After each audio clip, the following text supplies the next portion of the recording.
Hi, my name is Iftikhar Khan. I'm with Applications Engineering for Motion Feedback product line at Data Device Corporation. Today, I'd like to introduce you to one of DDC's motion feedback software package release for Linux-based operating systems. This software release shall be used to interface with our line of PCIe and PMC form factor simulation cards. I would like to walk you through the installation process of the software package. Okay, so let's get right into the installation. First, I'm opening up the terminal and the file viewer. So when you will download the software package from our website, it will download as a zipped file, as you can see here. And the name in this scenario is SB-36030s1 _3_1_0_1. Now in the file viewer window, as you can see, we are in the home directory, and as a first step I will go in the terminal and use the mkdir make directory command to create a file in this directory named motion feedback SDK.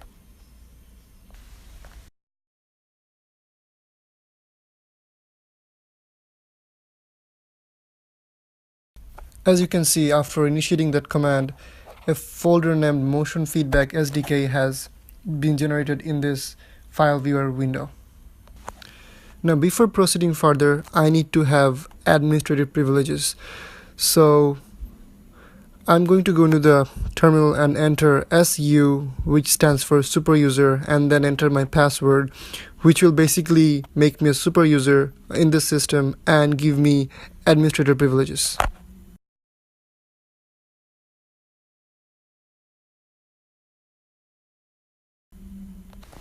Now I'm going to copy the zipped file into the folder named motion feedback SDK we created. To do so, you have to use the command cp in the terminal, then enter the address of the zipped file,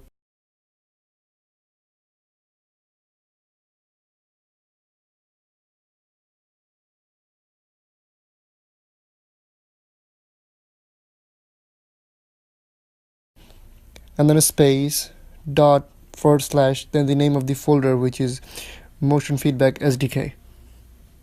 After executing this command, you can see that in the motion feedback folder, the zipped file has been copied.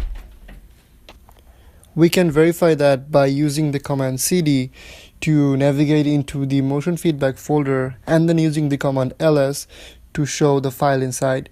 And as you can see here, the zipped file appears. Now we will extract the contents of the zipped file. To do so, I will go in the terminal and then enter the command tar, which is TAR, and then space -xz uppercase P lowercase p vf, and then space, and then again the name of the zipped file. Upon executing this command, you can see in the terminal all the different files within this software package has been generated, and also in the file viewer you can also see the folders within this package. Now, as the next step, I will change the ownership of these files from privileged users to normal users. To do so, you have to use the command chown, which is CHOWN, and then a space, and then -uppercase R, and then one more space, then the username dot user group space and a star. For my operating system, the username and the user group is apps user, but for yours it should be different. Upon executing this command, you can see that in the file viewer window, from the folder icons the lock has been removed. This indicates that these files now can be accessed by regular users. Now I'm going to build the library of this software package. So to do that, I'm going to go in the terminal, and from there I'm going to use the cd command to go into the libraries folder. So once inside that folder, I can see that there is one more folder called libsb36030. So I'm going to navigate into that folder as well. And using the ls command, I can see that within this folder there are 3 more different folders. So one of them is called prj, so I'm going to go inside that. And again, using the ls command, I can see that there is a make file in this directory. Once being here, simply I will just type make space install in the terminal and press enter, and this shall install the library. In the terminal, you can probably see how it checks for the super user and then creates the symbolic links and then installs the library. These are basically the internal processes that goes inside the terminal, which installs the library in the process. After libraries, I'm going to install the drivers. So first, I'm going to navigate into the drivers folder. Once in the drivers folder, you can see that there are 2 different folders inside. These are Sage and SB-36030s1. Now these are 2 completely different set of drivers to be used with different hardwares. So now in this computer on which I'm installing the package, I have installed a PMC form factor motion feedback simulation card named SB-36030s1. Now this card offers up to 4 channels of synchro or resolver simulation signals. So currently it's mounted on a PCI carrier card to connect with the computer. So if you check the software manual, you can see that this specific card which DDC offers uses the SB-36030s driver. So I'm going to navigate into that folder.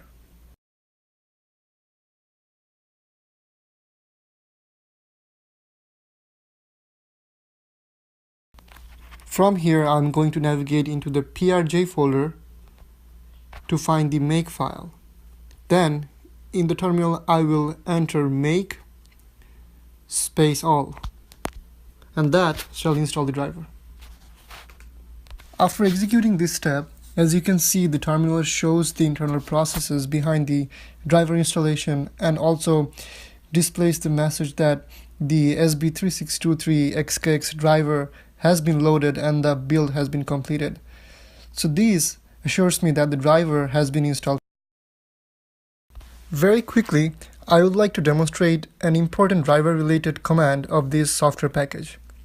So before using any of our hardware, in addition to installing the correct driver to interface with it, you need to ensure that the correct driver is loaded as well. So as a part of this installation, the driver is automatically loaded. To unload the driver, in the terminal, I will go and write ddc underscore SB-36030s underscore unload and press enter.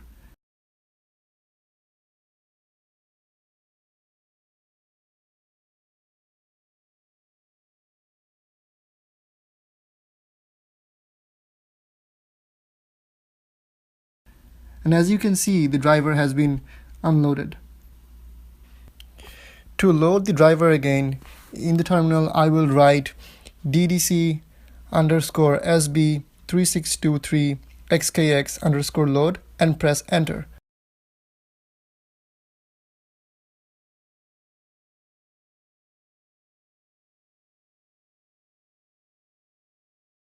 The driver has been loaded again. So this was a quick demonstration of how to use the load and unload command in this software package. I hope this will come in handy in your applications. As the next step, I would like to build Data Device Corporation Card Manager or DDCCM. Before going into that, I would like to briefly introduce you to what DDCCM is. So it's a vital application which gives you access to all the DDC hardwares connected to your system. So before using a piece of DDC hardware, you must configure it by assigning a logical device number, which is unique to each hardware. And DDCCM lets you do that. Therefore, it's an essential tool you need to use DDC hardwares in your application. With that being said, now I'm going to navigate into the DDCCM folder from the terminal.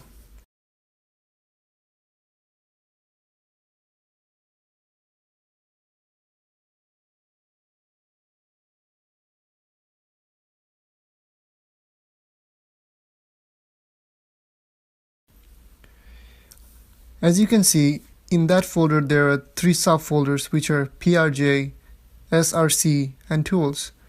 So I'm going to navigate into the PRJ folder using cd command, and inside that folder you see that there is a make file.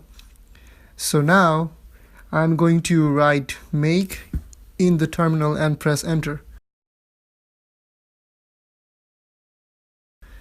Now as you can see that the DDCCM has been installed and the build is completed. I'm going to give you a quick overview of how to use the DDCCM in your applications. After the build being completed, to open DDCCM, simply go into the terminal and write DDCCM and then press enter. And as you can see, the Data Device Corporation Card Manager or DDCCM has opened in the terminal. As you can see on the terminal, DDCCM numerically lists different product families DDC offers. As mentioned before, since we are using SB-36030s1, which is a synchro or resolver simulation card, which falls under synchro product family, at the bottom of the screen, the DDCCM is prompting the user to enter the desired product family. Since I'm using a synchro simulation card, I'm going to enter 3. Now, DDCCM shows me the simulation card SB-3644, which is connected to the system. In the program now, I'm going to type H and then press enter. H stands for help. Upon entering H, DDCCM is showing me all the different keyboard inputs I need to use to achieve different tasks. I'm going to go ahead and enter S, which is used to set logical device number of a device. Now DDCCM is asking me for the item number of the simulation card I would modify. In this scenario, the item number is 1, so I'm going to go ahead and enter 1. And then it's asking me for the new logical device number, and it's up to me whatever value I want to set. So I'm going to go ahead and enter 1 again, and then you can see that the device number has been changed from 0 to 1. So this was a quick demonstration of how you can change the logical device number of a hardware connected to your system using DDCCM. And finally, you can enter Q to quit the application. Now, in the terminal, I will write exit and press enter to exit super user mode. At this point, I'm going to talk about sample programs which are included in this software package. So we basically provide you with these programs to kind of demonstrate how easily you can develop your own software using this package. The samples included here are few working programs. We also provide the source codes of these programs so that you can kind of use them as a guide and implement them in your own applications. To find the samples, I'm going to go inside Motion Feedback SDK, from there to the folder named samples, and then to the folder named libsb36030,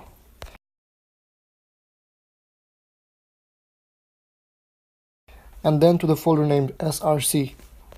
Here you can see a bunch of folders which contains the source code of the samples of the same name. For example, inside the oscillator folder, I can see that this source code for the sample named oscillator is there. I'm going to open it up.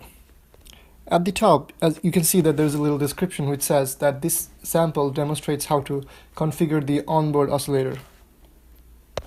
One thing I'd like to point out is that this sample contains the header file named SB-36030s1, and this is basically the header file for the SB-36030 motion feedback library, and you would need this header file to develop your own applications. If you study this source code further, it should give you a pretty good overview of how you can use this software package to develop your own applications. Now I'm going to build the samples and run a few of them to show you how it actually works. All the sample files are located inside Motion Feedback SDK within a folder named samples. Inside the folder samples, I'm going to navigate into the folder named SB-36030.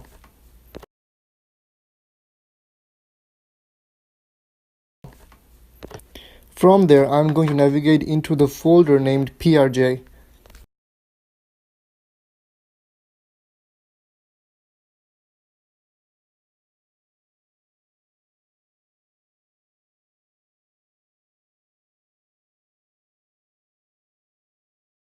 Inside that folder, you will see the make file. Now in the terminal, I'm going to enter the command make all. And then as you can see, the samples are being installed. And the build is completed.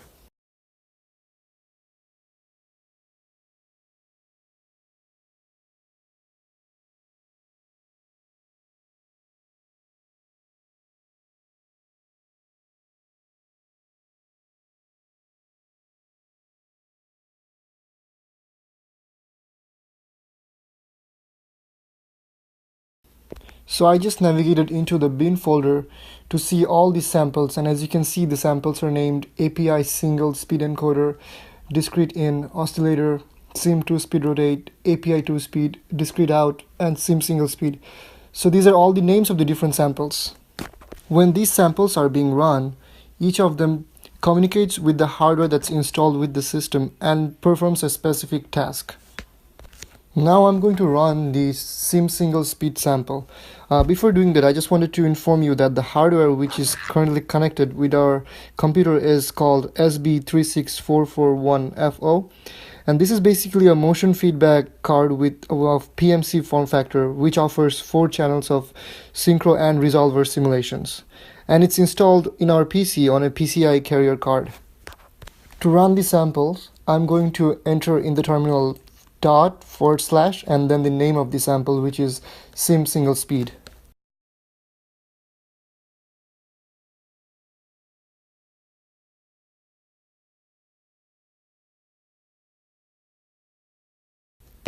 As you can see, once being run, it gets the library version, which is 3.0.0.2, and it prompts me to enter the card number. Now this is the card number which we previously initialized using DDCCM, and this is 0. So I'm going to enter 0, and then the card is being opened, and then it asks me for the model number. So now since this card is not a legacy model, so the model number is -1, so I'm going to enter -1. Now as you can see that the sample starts testing the device, and then it reads its capabilities, and it checks if the device has simulator channels and the resolution and few other internal processes, and finally it sets the device to simulate a 55-degree angle. Afterwards, it closes the card. Now I'm going to run another sample which is called a sim 2 speed rotate. The process is pretty similar. I'm going to enter dot and / and then the name of the sample again, which is sim 2 speed rotate. And then again it gets the library version, which is 3.0.0.2, and then it prompts me to enter the card number, which is 0, and then it opens the card and again asks me for the model number, which is -1 again. As you can see that this sample also carries out some internal checkings and configuration like the previous sample. However, this sample, unlike the first one, simulates a 2-speed rotation. First, it enables the 2-speed mode, and then it sets the output mode of the first simulator channel on the device, and then it selects the revolution per second configuration, and finally it enables the rotation. And then it closes the device. So that was a quick demonstration of how the samples which are a part of this package works. And this concludes today's video tutorial. Again, you can find all this information in the software manual, and if you have any further questions, please feel free to reach out to us through our website, which is ddc/web.com. Thank you.